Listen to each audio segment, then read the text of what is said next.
So up first, this post kind of blew up on Reddit. The number of awards it has is absolutely baffling. So, am I the asshole for saying things my wife gives our infant in front of our child's doctor? This is right up your alley. Yeah, it is. Okay. My wife and I have a 2-month-old daughter. For the past month, she's been feeding our baby mashed potatoes, applesauce, sweet pea, assorted fruit juices. Wait, how old? 2 months old. Okay. And other things. The last time we went to the doctor, our pediatrician told us not to give her anything but formula until she was between 4 to 6 months old. Yeah. My wife does not care and says she knows best for our child and our doctor isn't the parent. Our daughter is always constipated and screams for hours at night that my wife says is colic. I've asked her numerous times to stop feeding our infant table food and go back to giving her formula. She is only feeding her 1 or 2 bottles of formula while I'm at work. The other morning, she was cooking scrambled eggs and oatmeal, and I was off work. So I started to make our daughter a bottle and feed her, and she stopped me and told me not to fill her up with that, and she wanted her to eat her oatmeal first. I fed her the bottle anyways after a huge argument. Well, baby had a doctor's appointment, and my wife was talking about the colic and screaming fits. And when the doctor asked what she was feeding her, she said, only formula, nothing else. I was angry because she lied and told her, the pediatrician, every single thing that she has been giving her. And the doctor strongly recommended her to stop and that she was causing stomach upset and more than likely the reason for all her stomach issues. Instead of being apologetic for this, my wife is mad at me and told me I ratted her out to the doctor and that she doesn't have to listen to her and that it's only a recommendation and that I made her look like a bad parent.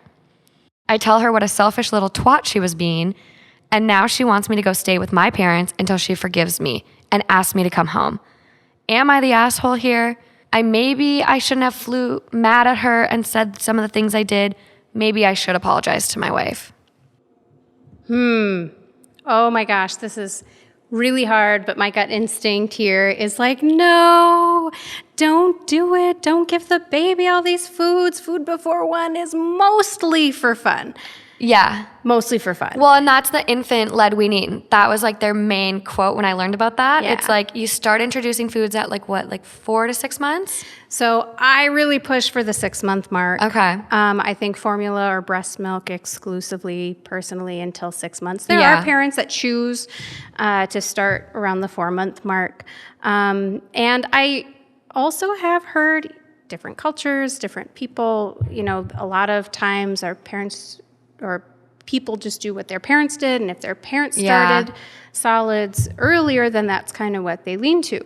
But the science has changed through the years. And so as the science has changed and we learn more, their recommendations change. So I can't fault her 100% because maybe this is what her grandma did and her mom did. And, you know, we all are like looking to our parents for advice because, I mean, nobody knows, right, what's going on. But I also wouldn't say that he was the asshole. I say 100% actually, nope, not the asshole. Not the asshole. I agree.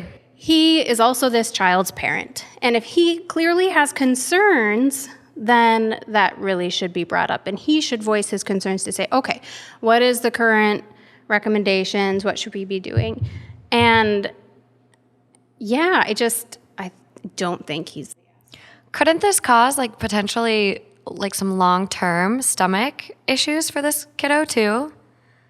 Like mixing all this early? Because like I know, you know, with breast milk, there's a lot of gut like microbes that they get. Mm-hmm. So it's like, well, the concern that I would have is that if you're filling your child up with so much other stuff, you can really easily get focused on one food group or one food or just a few different foods, and they're not getting the complete nutrition that they need.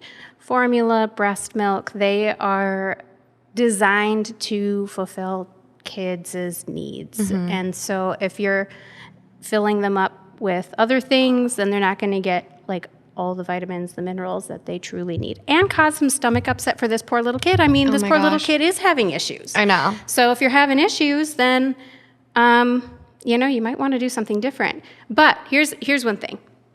My heart does go out a little bit to the mom because she doesn't really feel safe in that relationship that she has with her provider. Yeah.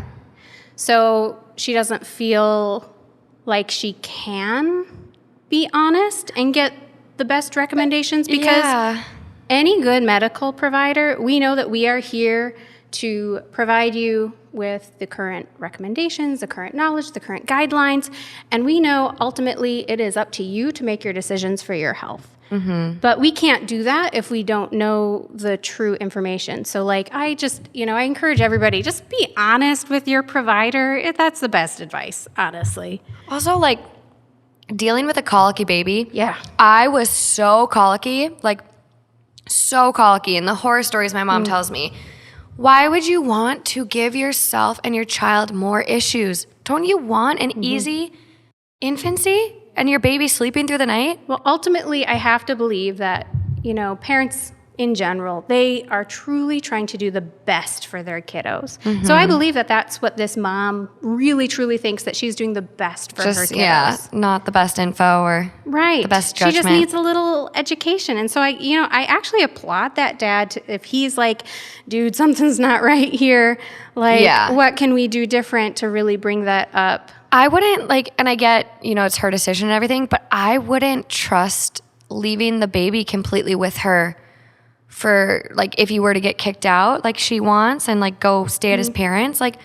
This little one might not get enough to eat. I'm just not you don't want to imply that the mom is going to do something terrible, but it's also she's not making the best decisions right now for her little one. Yes and no. Again, I truly think that she probably has the best of intentions, and really it is maybe more of a knowledge gap. Mm-hmm. But, she's not going to get that opportunity to learn what actually, why. What's the why behind, okay, maybe your grandma did it this way, but here's why we don't really do it this way anymore. Mm-hmm. This is why, formula breast milk is recommended exclusively until 4 to 6 months of age. Yeah. And then once they are 4 to 6 months of age, listeners probably aren't even curious about this, but you should start with formula and then follow with the food so that they are getting the balanced nutrition that they need. Yeah. So I applaud the dad. That has to be hard when you are in a partnership. Crossing your wife, ratting her out. Yeah. It's worth it. That kid would be thankful, I'm sure. If that soothed their stomach then and they got right on track with everything and hopefully she avoided listens. Constipation. It doesn't sound like she's going to. I know. But so some of the top comments on this one, not the asshole. What your wife is doing to your daughter can cause long-term damage to her digestive system. Not giving her formula can also contribute to her losing weight and not growing. I would suggest you talk to your pediatrician away from your wife for her to get a full picture. It's abuse. And then edit, because this is the top comment, OP, which means original poster. Okay, I've been wondering that. Yeah, so it's the person that posted the thread. I urge you to supervise every feeding. Your daughter can choke to death having food. She's not ready for anything but milk. This is extremely serious. And at that age? 2 months, definitely could. Little nugget. Even rice cereal. Yep, that can do that. That Keep taking meal. the milk. Don't do that either. No. So Reddit pops off on this, on this woman. Okay. And although OP was 100% correct to do what he did for his daughter's sake, now he has to worry what his wife will do when he's not aware/looking. This is bad news because wife has decided to double down on her poor judgment by being angry with OP. That's super difficult. Yeah. And that is true. I get being set in your ways, and as a parent, you want to make decisions. Even me in my own life, I want autonomy. I want to be able to make my own decisions. So I imagine as a parent, you're going to take people's advice, but at the end of the day, you're going to do what you want to do. Right. But to have a professional then kind of criticize you and say, no, what you're doing is wrong. Mm-hmm. There's your opportunity to be okay, I guess, my parents or whatever I got this from weren't right. I should do formula or breast milk or whatever the decision is. And that's why I would hope that medical provider would then not criticize, not jump on the like, oh no, that's terrible. Oh, that's the worst thing you could do to your kid. No. Be like, okay, I hear that. That really could be contributing. Here's the current evidence. I really strongly suggest this. Let's really have close follow-up so we can follow together and make sure that we're giving this kiddo the very best nutrition. Yeah. Another commenter goes, this is a dangerous psychological malady called Munchausen by proxy, where mothers cause medical problems for their children. They often kill the children and definitely torture them. Oh, geez. And so a lot of Reddit, if you don't read a lot, Reddit is very quick to be like, okay, A, B, C, D, D, EFG. They always people jump to conclusions. Right. We give our takes. That's right. The whole podcast. But and here I like to believe the best in people, and so certainly, I guess it could be a possibility, but I feel like she would be more sneaky about hiding it. True. If that was the case. Yeah. So that's why I don't think that's really going on. I just don't even know with her. I just can't imagine continuously to do something after you're told it's probably causing your baby's colic. But someone replies to that and goes, this is what I was thinking about too. His wife is knowingly feeding their baby things that will be causing her illness and upset. And then she is lying to the doctor about it and playing dumb. What if OP said nothing and baby was prescribed medication they didn't actually require? What next? Just read his comments. I hope she gets help she needs right now. Things aren't sounding good at all. So now I'm curious about OP's comments. Yes. What happened? We're going to do a little digging. Okay. Just going to get this out there. There's no update for this post. So we don't know what officially happened. No. And it was posted, to know the baby's okay. Yeah. And it was posted about 4 months ago. So okay. Just going to read the new comments, the most recent. So someone comments and they go, not the asshole. Is this normal for her? I ask just in case of some postpartum issues. This seems quite odd behavior. Your child is going to be vitamin deprived. Baby will have potential damage to body. You need to protect your baby. And OP goes, no, she seems very off. I've asked her several times if she is okay, and she says she is fine. Sometimes I wake up in the middle of the night and she's wide awake, sitting up in the bed, staring at the wall. Ooh. Then, when I ask if she's okay, she just says yes and lays back down. I get up with our daughter as well, but my wife is always awake. I assume she sleeps during the day while I'm at work. Definitely could be some postpartum going on. Yeah. Absolutely. And a lot of times when women are currently in the thick of it, they don't actually recognize that they're experiencing some postpartum depression. And it's really a spectrum. It could be mild, it could be moderate, it could be severe, it could be psychosis. Yeah. So that's scary. It is. I really feel for that mom then, as far as all the hormone changes that go on in the body, if that's really what's going on, I'd really hope that she would get the help that she needs. But as a father, you absolutely 100% then have to make sure that you're making sure your kid is safe.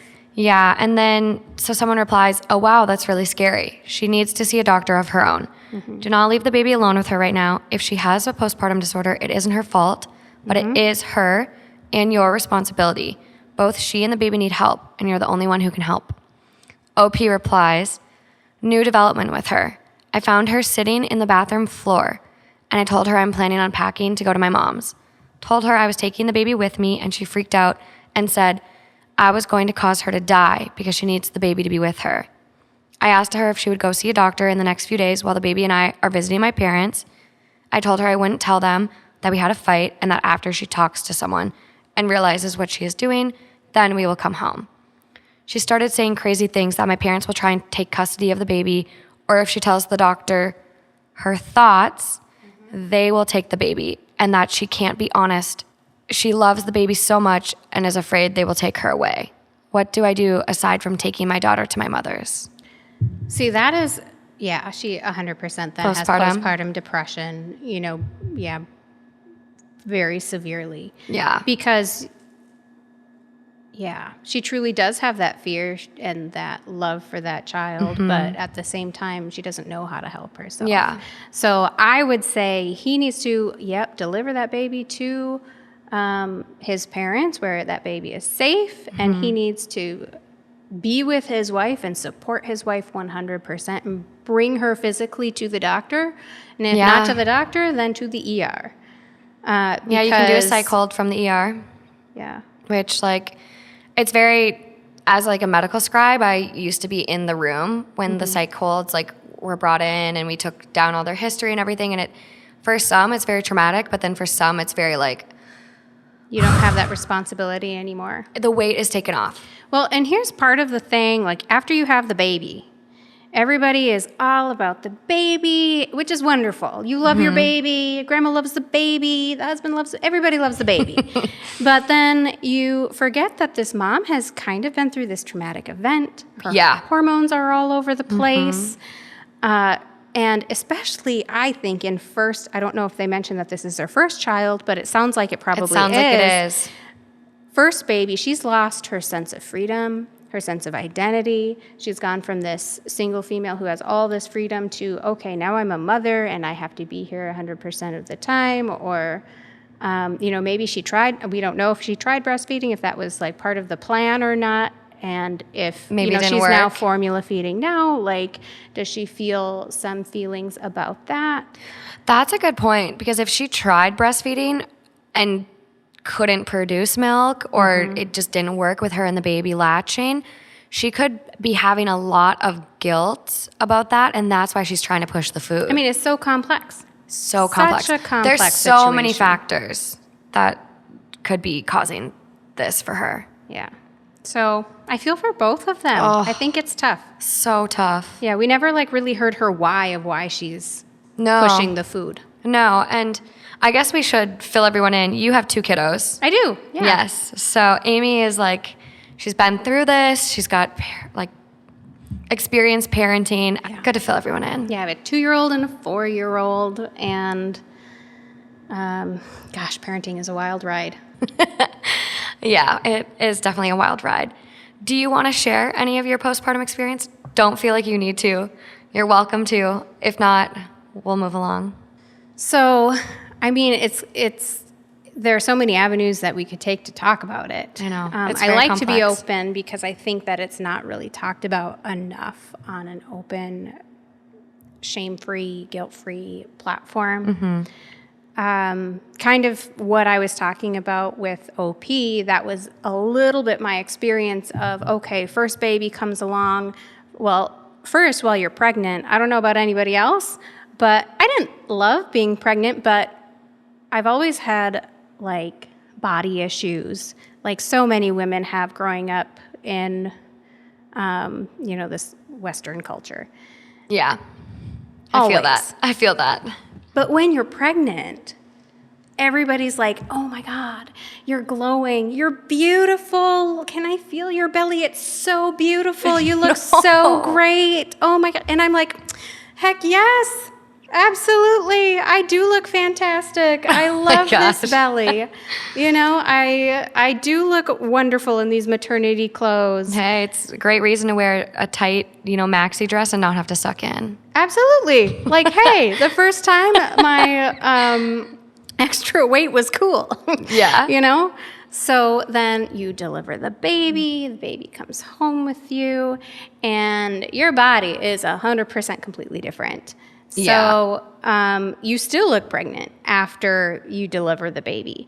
And you go then from having the freedom to go wherever you want to, okay, this is what we need to do now. And at the same breath, and so for me, it was really important for me that I really wanted to breastfeed. My mother breastfed all of her kids. My sister did. I know the wonderful benefits of breastfeeding. And so I really, really wanted to provide that for my kids. And it did not come easy. Latch was difficult. Milk production was difficult. Baby was losing weight. We'd go in for weekly weight checks with the lactation consultant. It's a lot of stress on a new mom. So much stress. I would pump and I would feed and then I would bottle feed. And, it was like this continuous thing, all while your nipples are cracking, bleeding, like it hurts, you're swollen, your body is like basically screaming like, oh my God, what did we get ourselves into? What is this? Yeah. And it's hard. It's really hard. And I put a lot of pressure on myself because it was really important to me. And I really wanted to have the good part of breastfeeding, which the beautiful part of the bonding, and just feeling like I was doing the best I could for my baby. We also supplemented with formula. Formula is 100% A-OK in my book. It's, it's a wonderful option for those who choose it. And so there was a lot of stress with that. But then also I watched my husband, who is wonderful, your brother. Yeah. He still had his freedom, especially while I was breastfeeding. Like, even if I left, well... Your boobs were tied to the baby. They were tied to the baby. Or at least pumping. Yes, like, we still had to go ahead and do that. And so while he could go and do whatever he pleased and wanted and come and go and still have some of his like evenings out for a couple hours with his friends, I couldn't do that anymore. Those and I was damn just men. like, I know, they have it so easy. They do. Most days. I'm not passionate about this topic at all, am I? So anyway, yeah, so I, at the time, didn't realize that I was experiencing, I think looking back, some mild to moderate postpartum depression, because it was just all about, okay, what is the next task? What do I have to accomplish? Here we go. What does the baby need? And especially in the beginning, I started having some intrusive thoughts of like things that I never, like, my brain was like, oh my God, where did that come from? This is terrible. This is like, I never doubted my safety around me and my child, but I recognized like, oh, what in the world is that? But I was so scared, like that mom said, what if they take my baby away? For me, like just having this terrible thought. What if they, what if they think I'm crazy? What if all the scary things, right? Well, in postpartum, like I feel like when you had your firstborn, postpartum has really just kind of become a topic that is not so taboo. And so when you had your firstborn, like it wasn't really talked about. No. Even you being a healthcare provider at that time too, it just still wasn't really out there. And what it is. Like, it's not just crying and feeling depressed. It's sometimes those weird thoughts that you just don't even know where they came from. And so I held it in and I didn't talk about it and I made it through. And because I knew that I was safe, I like consciously knew, okay, I was in the mild to moderate stage where I could identify, I know that I'm safe. And so I just made it through. And then looking back, I was able to identify it and be like, ooh, that was actually postpartum depression right there. And it didn't have to be so bad. And then I started talking to my girlfriends about it, and they were like, oh, yeah, I had that too. I had that experience too. So many women and or we don't birth talk givers about it. go through this. It's so, yeah. I just listened to those of you out there, if you're kind of dealing with this or feeling kind of like an identity crisis being a mom, and things like that. I just listened to the most amazing NPR podcast.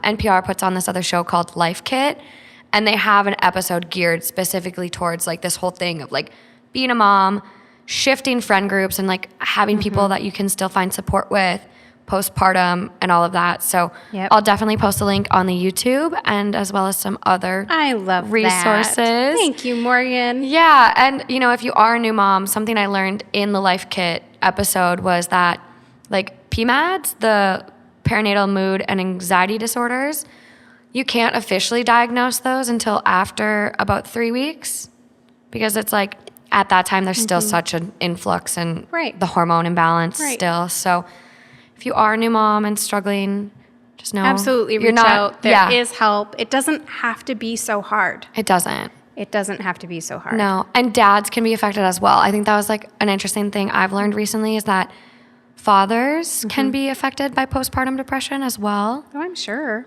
It's something that's... I mean, there's sympathetic pregnancies, so why not? Yeah, exactly.